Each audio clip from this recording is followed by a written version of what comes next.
Hi, I'm Michael Dresser. I'm a consent and relating coach. Now, giving and receiving is such an essential part of everyday life, but why does it so often feel like a bit of a minefield? In this video, I'm going to give you 4 steps that you can take to help you navigate giving and receiving better. And we've all experienced tricky interactions around giving and receiving, both at home and at work. I'm thinking everything from the office colleague who keeps borrowing your phone charger but never gives it back, or the flatmate who expects the washing up to happen as if by magic, or the friend who gets grumpy when you try to give them good advice. And don't get me started on family members who always try to play the martyr. I'm talking about those times when you thought you were in a simple interaction, only to end up in a tangle with somebody feeling confused or even upset. And that's often because what one person thinks of as giving or receiving isn't quite the same as what the other person does. And without some clear agreements and understandings, things can get muddy fast. But it doesn't have to be as complicated as you think. So let's walk through 4 steps that will help you have more clarity around your giving and receiving. Step 1, learning what you want. So the crucial first step you need to take is to get better at noticing what you want for yourself, and also trusting and valuing your needs and desires rather than ignoring them.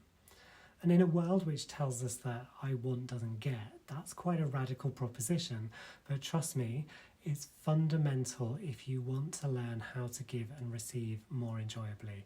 And in fact, I'd say that knowing what you want is really the secret ingredient at the heart of clearer and more enjoyable giving and receiving. So it's worth putting the effort and the practice into this one. Step 2, asking for what you want. Once you get better at noticing what you want, you then need to ask for it. It's not enough just to want it. So you could ask somebody to take action on your behalf, or you could make a request to take action for it yourself.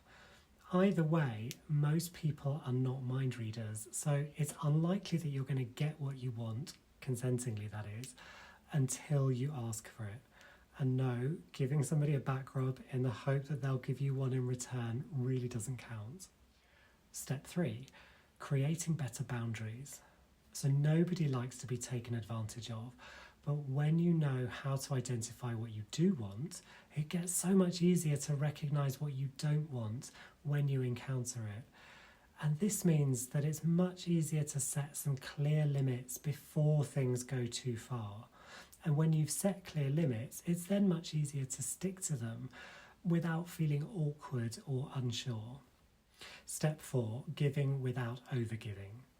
So knowing what you want means that you can choose to willingly set it aside, at least temporarily, in order to give generously and joyfully for somebody else's benefit. And being able to tell where your willingness starts and ends is one of the things which can really help you to do this and to build healthier connections and relationships where both people are in agreement about what is or isn't happening. Now, the Wheel of Consent is a really great tool to help you get clearer about what you want, what you're willing for, and how to tell the difference.